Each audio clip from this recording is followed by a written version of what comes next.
CLAT को choose करने के लिए बहुत आपने सोचा होगा, बहुत ना लोगों से एडवाइस ली होगी, तो ऑलमोस्ट कितने दिन लग गए ये फाइनली डिसाइड करने में कि हाँ आज यार क्लैट ही करना है? 2 महीने एटलीस्ट लगे थे मेरे को, मतलब कि डिसाइड करने में कि क्या करूँगा और किस हिसाब से करूँगा। तो मुझे याद है आप लोगों का ना एक फ्रेंड्स ग्रुप हुआ करता था बड़ा, फिर वो धीरे धीरे छोटा होता गया और वो डिवाइड होता गया अलग अलग ग्रुप्स में।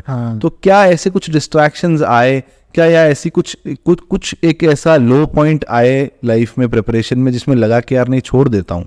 Hello and welcome to law prep tutorial candid conversations. आज हमारे साथ हैं एक ऐसे CLAT topper who represents the majority of CLAT aspirants, ऐसे क्लैट टॉपर जिन्होंने गॉड गिफ्टेड क्वालिटीज पे भरोसा ना करके अपने हार्डवर्क पे भरोसा करके और क्लैट का एग्जाम क्लियर किया। Devang Agarwal. Hello Devang. Hello sir, how are you? Sir बहुत बढ़िया हूँ, बिल्कुल अच्छा लग रहा है। अच्छा लग रहा है। तो सबसे पहले तो ये बताइए कि क्लैट क्लियर करने के बाद कैसा फील हो रहा है? क्लैट क्लियर करने के बाद मतलब ऐसा था ना कि बहुत रश था, तो अभी काफ़ी एकदम शांत सा, मतलब अब एकदम रिलैक्स टाइम हो गया। मतलब अब जो भी नहीं करा था 2 साल में, अब वो सब फ्रीली कर सकता हूँ और काफ़ी अच्छा भी लग रहा है। मतलब कि कुछ अचीव कर लिया है, कुछ सेंस ऑफ अचीवमेंट है, एक कॉन्फिडेंस भी आ जाता है और एक लगता है कि हाँ आपने कुछ करा है और उसी बेसिस पे आपको कॉन्फिडेंस आता है और काफ़ी अच्छा लगता है वो अचीव करने के बाद, जिसके लिए आपने 2 साल मेहनत करी होती है और फिर जब वो रिजल्ट मिल जाता है आपको तो काफ़ी अच्छा लगता है। तो Devang was a school going student और देवांग ने स्कूल के साथ ही अपनी प्रिपरेशन को शुरू किया था क्लैट की। तो देवांग, ये एक बहुत बड़ा सवाल सबके साथ होता है, सब स्टूडेंट्स के साथ, कि आपने लॉ चूज किया क्यों? Because you had commerce in class 11th and 12th। तो लॉ चूज करने का क्या रीजन था? लॉ चूज इसलिए क्योंकि 10th से ही मैं बहुत ज़्यादा मतलब कंफ्यूज था और वो एंशियस भी था कि क्या चूज़ करना है एज अ करियर। तो करियर में एज अ क्या चूज़ करना है, तो फिर इवेंचुअली मेरा डिसाइड ये हुआ था कि मैं सीए करूँगा 12th के बाद, बट तो उसके लिए कॉमर्स चूज़ करा। बट फिर जब 2-3 महीने जब मैं 11th में गया तो मेरे को पता चला कि कॉमर्स सब्जेक्ट मेरे लिए फिट नहीं बैठ रहा है, अकाउंट सब्जेक्ट मतलब फील नहीं आ रही और समझ में भी नहीं आ रहा है। तो फिर उसके बाद वापस सोचने लगा कि क्या बेस्ट ऑप्शन रहेगा। तो क्लैट के लिए देखा, मतलब रिकमेंड भी करा, पापा ने भी रिकमेंड करा और बाकी रिलेटिव्स ने भी कहा कि क्लैट एक अच्छा ऑप्शन है। तो इसलिए मैंने CLAT as a subject choose, मतलब CLAT as a stream choose करा और फिर मतलब इसी एग्ज़ाम के लिए प्रिपेयर करने के लिए ट्राई करा। तो क्लैट को चूज़ करने के लिए बहुत आपने सोचा होगा, बहुत ना लोगों से एडवाइस ली होगी, तो ऑलमोस्ट कितने दिन लग गए ये फाइनली डिसाइड करने में कि हाँ आज यार क्लैट ही करना है? मतलब 2 महीने एटलीस्ट लगे थे मेरे को, मतलब कि डिसाइड करने में कि क्या करूँगा और किस हिसाब से करूँगा। क्योंकि एक पॉइंट के बाद आपको पता होना चाहिए कि अगर आपने चूज़ कर लिया तो उसके बाद बैकिंग पॉइंट कुछ नहीं है, आपको 100% एफर्ट उसमें डालना है, आपको अपना माइंड प्रिपेयर करना है कि आप जिस चीज़ के लिए जा रहे हो, क्योंकि ये ऐसा पॉइंट है जो आपको डिसाइड करेगा कि आप आगे फ्यूचर में क्या करने वाले हो। इसका बहुत बड़ा रोल रहता है। तो फिर इसके लिए सोचना पड़ा कि मैं आगे फ्यूचर के लिए इस चीज़ के लिए करने के लिए रेडी हूँ, आगे जो 2 साल मेरे को देने हैं तो उसके लिए मैं सेक्रीफाइसेस करने के लिए रेडी हूँ कि नहीं हूँ। बहुत इंपॉर्टेंट बात कही है ये कि देवांग ने जैसा बताया that think twice, think 1000 times before deciding. But एक बार आपने जब डिसाइड कर लिया, 2 महीने चाहे लो और डिसाइड कर लो। अगर आपने एक बार डिसाइड कर लिया है तो फिर आप पीछे मत हटो, बैकआउट ना करो। हाँ, बैकआउट मत करो। जैसे आपने क्लैट की प्रिपरेशन डिसाइड कर लिया कि हाँ मुझे क्लैट करना है, तो बाद में लॉ प्रेप का कैसे डिसाइड किया आपने? बहुत सारे, जैसे मैं मतलब ऑप्शंस चूज़ कर रहा था क्लैट के बाद कि कौन सा इंस्टीट्यूट जाना चाहिए और कौन सा इंस्टीट्यूट बेस्ट रहेगा। तो फिर लॉ प्रेप मैंने इसलिए चूज़ करा क्योंकि मैं बाकी इंस्टीट्यूशन गया था, तो फिर मेरे को एज अ टीचर से जब कांटेक्ट करा, जब टीचर से बात करी थी, तो फिर उनके बिहेवियर या फिर मतलब उनसे बात करने पे मतलब फील नहीं आ रहा था कि मैं कर सकता हूँ या फिर इधर ज्वाइन कर सकता हूँ, या फिर इंफ्रास्ट्रक्चर वगैरह की बात करें या एकेडमिक रिजल्ट्स की बात करें, तो फिर मेरे को नहीं लगा कि मैं उधर ज्वाइन कर सकता हूँ। बट जब मैं लॉ प्रेप आया था तब आपसे भी बात करी थी मैंने और अनुभव मैम से भी बात करी थी, तो काफ़ी ऐसा लगा था कि काफ़ी मेरे को भी मेरे पे कॉन्फिडेंस आया था कि हाँ मैं कर सकता हूँ। और स्टडी मटेरियल्स देखे थे तो स्टडी मटेरियल्स भी काफ़ी कॉम्प्रिहेंसिव थे, तो फिर इसलिए मैंने as a law prep choose करा। एज अ होल आपने लॉ प्रेप फिर चूज़ किया। हाँ, नाइस। तो लॉ प्रेप चूज़ करने के बाद में अपना पहला दिन आपको याद होगा, हाँ, जो फर्स्ट क्लास का फर्स्ट डे था, हाँ, उसके बारे में कुछ बताओ। मतलब मेरे को कुछ पता नहीं था क्लैट में क्या करना है क्या नहीं करना है। तो जब मैं फर्स्ट क्लास में गया तो मतलब एकदम ब्लैंक था मैं, मतलब ठीक है गया था, क्लास में बहुत ज़्यादा भीड़ थी, कंपटीशन ऐसा, मतलब क्लास में जाते ही लग रहा था कि हाँ कंपटीशन है यहाँ पर, किसी चीज़ के लिए आए हैं, तो मतलब अच्छा भी लग रहा था और मतलब ऐसे फीलिंग रेस भी आ रहा था कि हाँ भाई कुछ करना है और कुछ निकलना है। तो मेरे को याद है कि सोनिया मैम की क्लास थी फर्स्ट और इंग्लिश की क्लास थी। तो मतलब मेरे को किसी रीज़न से ना सोनिया मैम ने एज अ ओल्ड स्टूडेंट समझ के किसी होमवर्क कंप्लीट नहीं करा था तो फिर खड़ा कर दिया था। तो मतलब काफ़ी अच्छा सा मतलब था कि मेरे को पता चला था, और वो डांट जो थी वो मेरे को अभी भी याद है। और काफ़ी ज़्यादा मतलब उस टाइम भी इंटरेक्शन जो हुआ था सोनिया मैम से उसके बाद भी हुआ था, उनको भी पता चला था कि हाँ न्यू स्टूडेंट हूँ, बट काफ़ी ज़्यादा फ़नी और काफ़ी ज़्यादा अच्छा रिएक्शन था। और मतलब जो सोनिया मैम से जो डांट वगैरह पड़ी थी वो काफ़ी इफेक्टिव भी थी मेरे एंड टाइम तक के लिए। मतलब काफ़ी चीज़ें याद रहती काफ़ी चीज़ें याद रहती हैं। हाँ, actually I can also relate to this, क्योंकि मैं खुद सोनिया मैम का स्टूडेंट रहा हूँ। तो एक टाइम पे ऐसा लगता है कि यार मैम डांटेंगे, बट वो जो मैम डांटते हैं, मैम थोड़े स्ट्रिक्ट होते हैं इंग्लिश करवाने के लिए ना, वो अल्टीमेटली आपको क्लैट में कहीं ना कहीं हेल्प करता है। और क्योंकि मुझे भी हेल्प किया है तो आई कैन रिलेट कि हाँ और स्टूडेंट्स को भी हेल्प किया ही होगा। हाँ मतलब एकदम क्लियर, मतलब सेट हो जाता है। Definitely definitely definitely. तो क्लैट की स्ट्रैटेजी शुरुआत में आपकी क्या रही प्रेपरेशन की, कि टाइम टेबल बनाया, या वो बहुत से स्टूडेंट्स ऐसे होते हैं बहुत एक्साइटेड होते हैं शुरुआत में, टाइम टेबल बनाते हैं, अच्छी नोटबुक लाते हैं, कलरफुल पेन्स लाते हैं, तो आपने भी क्या ये सब चीजें की? हाँ मतलब स्टार्टिंग में मैंने ये सब भी करा था, क्योंकि मतलब मेरे को लग रहा था कि हाँ ये कंपटीशन एग्जाम है और मेरे को मेरा 100% देना है, क्योंकि मैं पहले से 5 महीने बिहाइंड था कोर्स के। मतलब जो स्टार्ट हुआ था, स्टार्ट अप्रैल में बैच हो गया था और मैं सितंबर मिड में ज्वाइन करा था मैंने। तो मेरे को रियलाइज़ हो गया था कि यार अगर मेरे को टॉप पे पहुंचना है, ये कंपटीशन एग्जाम है, तो मेरे को मेरा हार्ड देना पड़ेगा, मेरे को मेरा 100% देना पड़ेगा। तो इसलिए मैंने स्ट्रैटेजी वगैरह बनाना शुरू करा था, देखना शुरू करा था, कि टीचर से कंसल्ट करना शुरू करा था कि मेरे को मेरे फर्स्ट स्टेप्स कैसे लेने हैं, क्या करना है। और मतलब ये सब चीज़ों से मैं कहीं ना कहीं एक्साइटेड हो जाता था और कुछ ना कुछ नया ट्राई करने का हमेशा सोचता रहता था, मतलब इस चीज़ से। तो वो जो एक्साइटमेंट और एंथुसियाज्म था शुरुआत का, वो जनरली स्टूडेंट्स का फर्स्ट मॉक के बाद एक डिप खाता है कि यार पहले मॉक में मार्क्स बहुत बुरे आए हैं, और एक्सपेक्टेशंस होती है कि मैं पहले मॉक में बहुत अच्छे मार्क्स लाऊंगा। तो आपका फर्स्ट जो मॉक था उसका क्या एक्सपीरियंस रहा? मतलब जैसे क्या हुआ था, 2 दिन हुए थे कोचिंग हुए हुए और फिर तीसरे दिन मॉक आ गया था। तो क्या हुआ था, मेरा बैकग्राउंड में ऐसा है कि मैंने वीकली मॉक्स वगैरह दिए हुए। मतलब क्या था, 10th वगैरह से पहले मैं जिस कोचिंग में जाता था उधर वीकली मॉक्स या फिर वीकली टेस्ट होते थे। तो मेरे को एज ए पता था कि हाँ ये सब होता है और ये सब चलता कि ठीक है होगा मार्क्स और दे देंगे। तो पहला मॉक दिया, पहले मॉक को जब मैंने घर जाके चेक करा तो मेरे 14.75 थे मतलब मार्क्स, और मैंने 30 अटेम्प्ट्स थे 2 घंटे में। मेरे को भी नहीं पता था मैंने उधर क्या करा क्या नहीं करा, और उस टाइम तो मेरे को कुछ फील भी नहीं हुआ था कि हाँ ठीक है इतने मार्क्स है, क्या है, हो जाएंगे बढ़ जाएंगे। मेरे को पता भी नहीं था कि क्लास में क्या एवरेज क्या चल रहा है। जब मैं मंडे को गया तो मेरे को पता चला अच्छा 40-50 का एवरेज कम से कम उधर चल रहा है।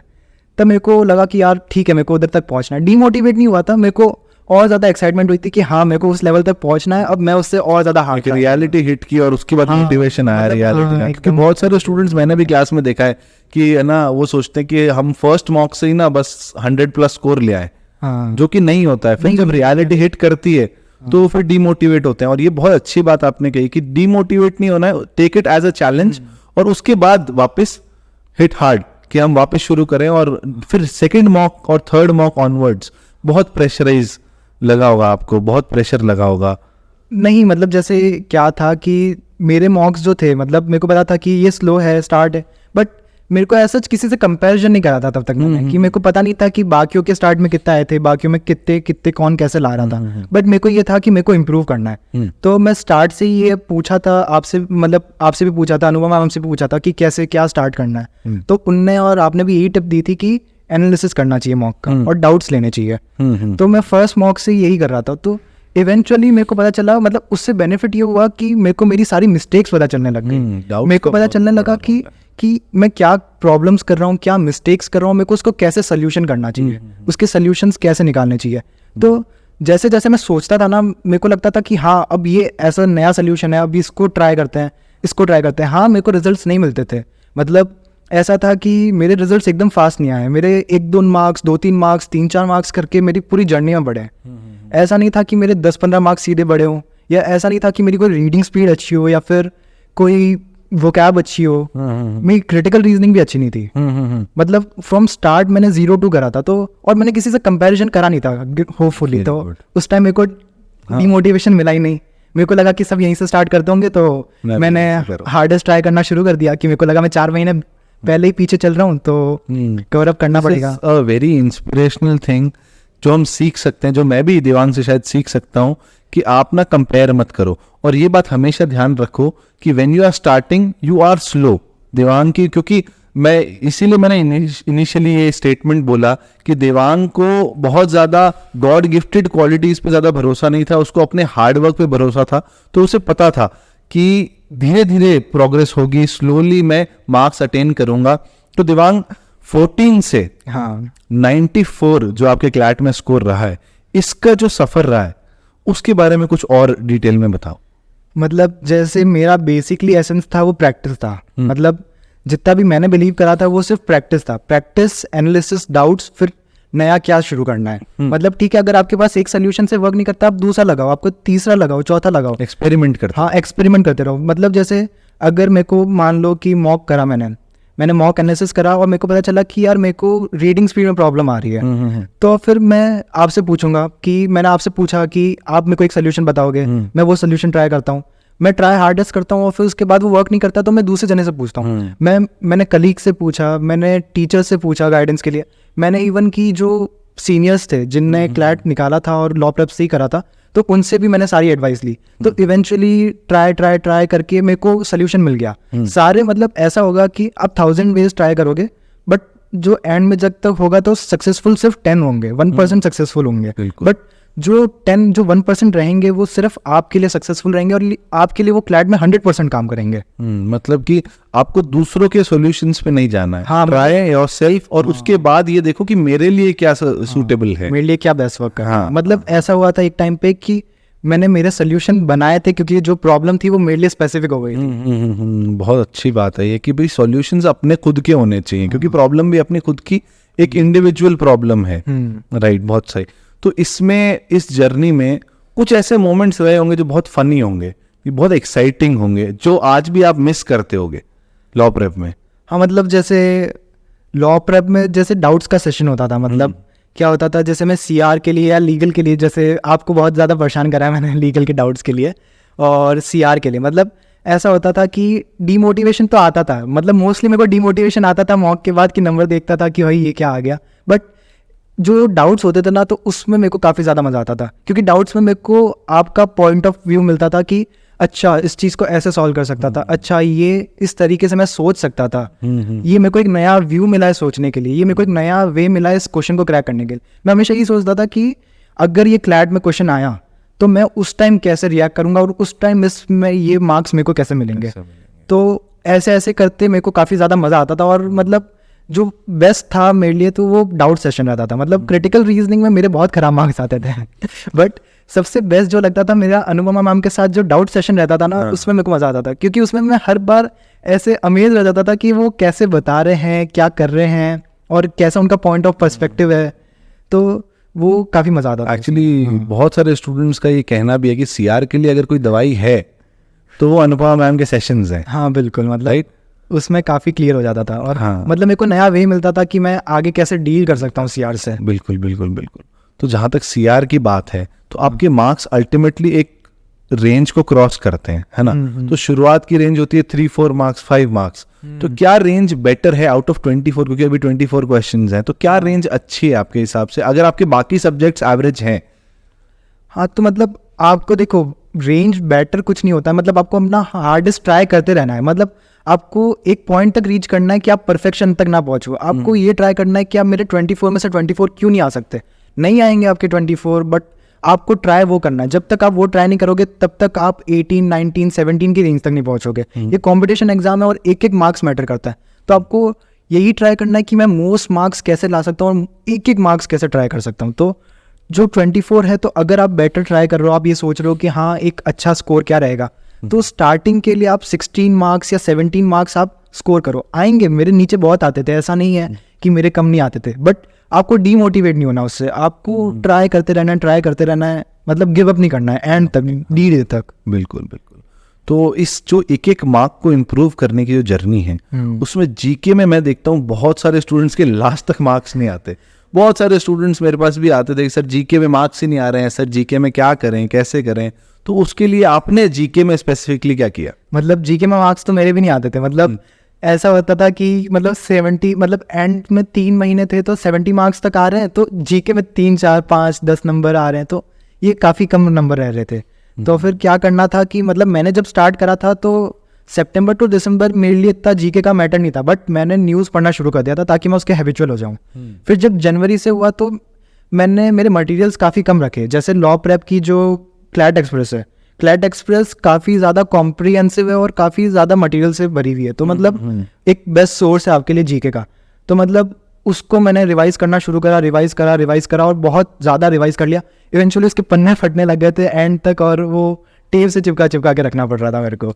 तो मतलब रिवीजन इज द की। हाँ, बहुत ज्यादा रिसोर्सेज नहीं रखने, रिसोर्सेज लिमिटेड, और उनको रिवाइज बार बार इतना करना है कि उसके बुक खुद बोल दे आप हाँ, मतलब हो गया। हाँ, जैसे एक और सोर्स रखा था मैंने, जैसे अनुपमा मैम ने मेरे को कहा था कि ना क्लैट की एक कंपाइलेशन थी जो 700 MCQ क्वेश्चंस पर मंथ की थी। तो लास्ट 5 मंथ्स के क्वेश्चन टोटल 3500 हो गए थे। उनने बस एक दिन पहले कहा था, मैंने उनसे बात करी थी कि मैम मार्क्स नहीं आ रहा है जीके में, तो उन्होंने मेरे को कहा कि ये करो। तो फिर उसके बाद मैंने वो शुरू करा और मैंने वो 3500 क्वेश्चन याद करने की कोशिश करी। क्वेश्चंस हैं, हाँ, जो मतलब उसको फिर मैंने याद करने का, क्योंकि जो एक बार टारगेट दिया है तो उसको एक बार फुलफिल नहीं करोगे तब तक आपको पता नहीं चलेगा कि आप कर पाए कि नहीं कर पाए। और इवेंचुअली मैं नहीं चाहता था कि मेरे को एंड में रिग्रेट रहे कि मैंने ये नहीं करा तो इस वजह से मेरा क्लैट में नहीं हुआ या फिर इस वजह से मेरे मार्क्स नहीं आए। तो जितना अपन कोशिश करके जो अपन बेस्ट पॉसिबल कर सकते हैं। आज भी मुझे याद है कई बार ना दिमाग ऐसे आता, सर इसमें ये लॉजिक तो बैठा ही नहीं सर, इसमें लॉजिक कैसे लगेगा। तो हम लॉजिक खेला करते थे हम लोग भी खुद। कई बार हमने ऐसे बहस भी की है कि अरे ये लॉजिक इसलिए होता है, फिर समझाना सेशंस। एक टाइम पे तो मेरे लिए भी दिमाग आ रहा है, मतलब अब इसको आधा घंटा देना ही पड़ेगा क्योंकि इसको लॉजिक समझाना है चीजों का। बट अल्टीमेटली वो लॉजिक समझते समझ ऐसी डेवलप हो गई कि एक रेंज ऑफ मार्क्स बढ़ गए और 70+ जाने लगे। तो इसमें अगर, क्योंकि लीगल रीजनिंग एक बहुत नया सब्जेक्ट है स्टूडेंट्स के लिए, है ना, हमने स्कूल में शायद बहुत से लोग नहीं पढ़ते हैं लॉ, तो उसको कैसे टैकल किया सब्जेक्ट को? जैसे मेरा क्या था कि अंडरस्टैंडिंग मेरे लिए ज़्यादा मैटर करती थी। तो मेरे पता नहीं या तो पहले से ही था या फिर मतलब मैं अंडरस्टैंड ज़्यादा जल्दी कर लेता था। मतलब जैसे पैसेज है तो उसको जल्दी कॉम्प्रिहेंड कर लिया, या जो क्वेश्चंस अपने आप में ही एक स्टोरी टाइप होते हैं। तो बेसिकली फिर जब कॉम्प्रिहेंशन की स्किल मेरे पास थी तो मैं जल्दी से उसको, मेरे लिए वो बस एक गेम रह गया था कि हाँ ये आपके रूल्स हैं और ये स्टोरी पे आपको फॉलो अप करना है, कॉम्प्रिहेंशन स्किल्स पे फोकस। बट ऐसा नहीं था कि मेरे लिए स्टार्टिंग से इजी था, क्योंकि लीगल में मेरे को काफ़ी ज़्यादा टाइम लग रहा था। और मतलब इसकी ये रफ एजेस थी, तो मेरे को इसको शार्प तो करना ही पड़ा था, क्योंकि एक्यूरेसी एक टाइम तक थी बट इसको एक एज तक ले जाना बहुत मेहनत का काम था। मतलब मेरे को याद है कि टाइमिंग्स के कहे तो मेरे को 40 क्वेश्चन का जब टाइम था कि जब लीगल में 40 क्वेश्चन होते थे तब मेरे को बहुत बार 1 घंटा भी लगा हुआ था। 1 घंटा मॉक में जो बहुत ज़्यादा बड़ा इशू रहता है कि मेरे को लगता भी था, क्योंकि अगर 40 क्वेश्चंस में 1 घंटा लग रहा है तो आप बाकी का टाइम कैसे दोगे और आप आपके अटेम्प्ट्स कैसे बढ़ाओगे। तो वही था। तो मतलब हाँ, इम्प्रूवमेंट सारे सब्जेक्ट्स में करना पड़ा है, और ऐसा कुछ ज़्यादा लीगल को आपको फोकस नहीं होता है। बस आपको ये देखना होता है कि ये पैसेज है तो आपको अंडरस्टैंडिंग मेंटेन करनी होती है, आपको अंडरस्टैंड करना होता है। आप बेसिकली उसको समराइजेशन में लो। जैसे अगर कोई, आप पहले उसके लॉज देखो, आप उसको आप एज अ रूल समझो कि हाँ ये बेसिक सेट ऑफ रूल्स है, अब आपको उनको 5 क्वेश्चन 4 क्वेश्चन 6 क्वेश्चन पे अप्लाई करना है। फिर आप उस स्टोरी की कॉम्प्रिहेंशन देखो कि हाँ मैं स्टोरी पे कैसे ये अप्लाई कर सकता हूँ और ये कैसे मेरे लिए बेनिफिशियल रहेगा। तो ऐसे आप ट्राई करोगे, इवेंचुअली जब आप एक लेवल तक पहुँचोगे तब आपके लिए बहुत ज़्यादा ईजी हो जाएगा। तो मैंने ये भी देखा है कि ना जो सब्जेक्ट्स नए हैं, जैसे इंग्लिश, आरसी थोड़ा कंपैरेटिवली नया है, स्कूल्स में फिर नहीं करते एक टाइम के बाद में, लीगल, सीआर, जीके, ये सब नए सब्जेक्ट्स हैं। तो इनके कंपैरिजन में क्यूटी जो मैथ्स का सब्जेक्ट है वो नया नहीं है, नहीं है ना, लेकिन बहुत सारे स्टूडेंट्स उसी सब्जेक्ट से डरते हैं। तो आपको भी क्या क्यूटी से डर लगता था? थोड़ा बहुत डर तो नहीं लगता था, मतलब क्योंकि मैंने क्यूटी की प्रैक्टिस वगैरह करी है। मतलब ऐसा था कि मतलब 8, 9, 10th में मेरे बहुत ख़राब मार्क्स रहे हैं क्यूटी में, बट क्या था ना कि मेरे घर पे था कि भाई तू पढ़ता रहे। मेरे को आर डी शर्मा भी दी हुई थी, और मतलब मार्क्स तो नहीं आते थे, मतलब मेरे ब्राइट स्टूडेंट का या फिर एज अ टॉपर तो मैं बिल्कुल भी नहीं था। मतलब 6, 7, 8, 9th में मतलब मेरे ऐसे मार्क्स भी नहीं आए थे। 10th में मैंने बोर्ड्स थे तो इसलिए प्रिपरेशन अच्छी करी थी थोड़ी मैथ्स वगैरह के लिए। तो मतलब ऐसा था कि हाँ मेहनत करूंगा तो मैं निकाल लूंगा, तो डर नहीं था। बट हाँ था, स्किल्स कमज़ोर थी कि मतलब जैसे कॉन्सेप्ट सही थे, बट जो डेटा होता है, जो रॉ डेटा होता है जिसको कैलकुलेट करना होता है, उसकी कैलकुलेटिंग स्पीड्स होती है, मतलब उसको कैलकुलेट फास्ट करना होता है, तो वो सब में बहुत ज़्यादा टाइम लगता था। तो इसको कहीं ना कहीं इम्प्रूव करना था, क्योंकि जो पैसेज होता है, मतलब मेन गेम आपका जो 2 घंटे का होता है वो सिर्फ टाइम का रहता है। तो आप कितने टाइम में कितना जल्दी कर पाते हो उतने वो मार्क्स इफेक्टिव रहते हैं, नहीं तो वो मार्क्स इफेक्टिव भी नहीं रहेंगे, क्योंकि अगर आप 5 मिनट में सिर्फ एक क्वेश्चन कर पाए हो तो फिर तो इसलिए हाँ, तो इसलिए मेरे को पहले स्टार्टिंग में लगता था कि भाई कैसे करूँगा, बट इवेंचुअली प्रैक्टिस करी। जो मटेरियल था, जो लॉ प्रेप का था, जो प्रैक्टिस मॉड्यूल्स थी और रितेश सर की क्लासेस थी जो, तो उससे कॉन्सेप्ट बहुत सारे क्लियर हो गए, और जो प्रैक्टिस करी तो उससे मेरी कैलकुलेशन स्पीड भी काफ़ी ज़्यादा बढ़ गई। इवेंचुअली जब लास्ट में यूट्यूब चैनल पे रितेश सर ने वीडियोस डाली थी कैलकुलेशन स्पीड की, तो उससे मेरी स्पीड काफ़ी ज़्यादा जल्दी बढ़ गई। मतलब ऐसा था कि कॉन्सेप्ट्स तो पहले पता ही थे, बट बेसिक बात जहाँ पर अटक रही थी वो कैलकुलेशन स्पीड पर अटक रही थी, ट्रिक्स पे अटक रही थी कि मैं इस रॉ डेटा को जल्दी से जल्दी कैलकुलेट कैसे करूँ। तो वो वीडियोस से मेरा काफ़ी क्लियर हो गया। फिर उसके बाद तो मैं प्रैक्टिस करी, तो वो स्किल इवेंचुअली वर्क करने लग गई मेरी। वो वीडियोस तो यूट्यूब पे सभी के लिए अवेलेबल है, किसी को भी क्यूटी में प्रॉब्लम है तो you can directly go to law prep YouTube channel, है ना। वो बहुत हेल्पफुल थे मेरे लिए। बिल्कुल। तो कुछ ऐसे मोमेंट्स होते हैं अपनी लाइफ में ना, जब हम प्रिपेयर कर रहे होते हैं और हमें लगता है यार नहीं करना है प्रिपेयर, या कभी कोई डिस्ट्रैक्शन का मोमेंट आता है कि यार हम उस लाइन से हटके कहीं चले गए। तो मुझे याद है आप लोगों का ना एक फ्रेंड्स ग्रुप हुआ करता था बड़ा, फिर वो धीरे धीरे छोटा होता गया और वो डिवाइड होता गया अलग अलग ग्रुप्स में।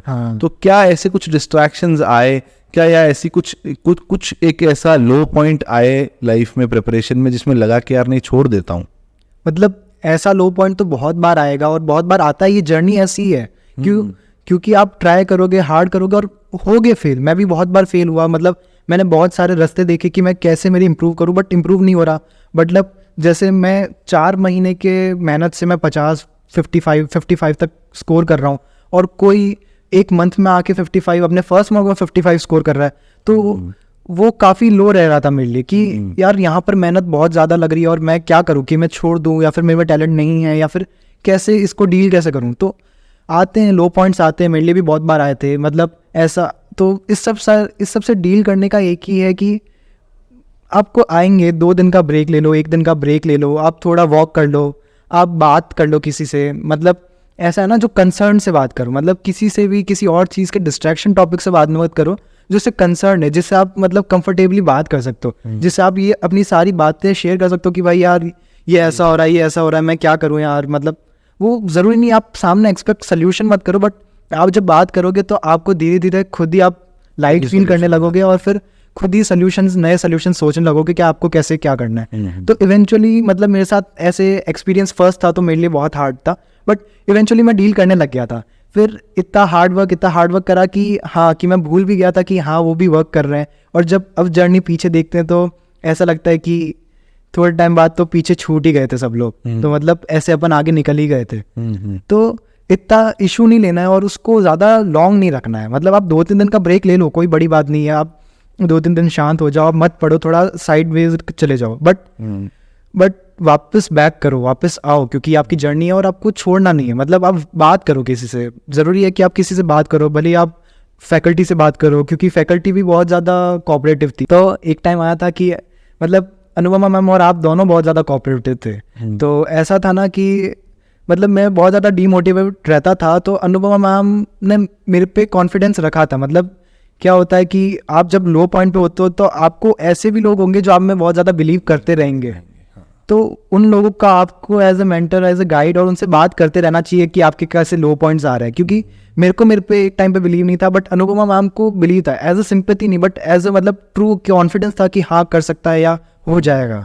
और सेम फॉर आपकी भी, कि मतलब आपको भी यही था। तो वो उस चीज़ से काफ़ी ज़्यादा मोटिवेशन आता है और उस चीज़ से लगता है कि हाँ कर सकते हैं, क्यों नहीं, ट्राई तो करेंगे, 100% ट्राई करेंगे, और रिग्रेट क्यों करना है। एक्चुअली जब आपको लगता है कि आप लो स्टेज पे हो तो किसी ऐसे से बात करो जो आप पे विश्वास रखता हो, तो आपको समझ में आता है कि यार हाँ ये अगर मुझ पे विश्वास रख सकते हैं मतलब मैं तो खुद रख ही सकता हूँ। हाँ, तो this is very good advice for all the CLAT aspirants जो कि अब क्लैट की जर्नी में एंटर किए हैं, जो अब क्लैट की जर्नी के थ्रू गुजरने वाले हैं।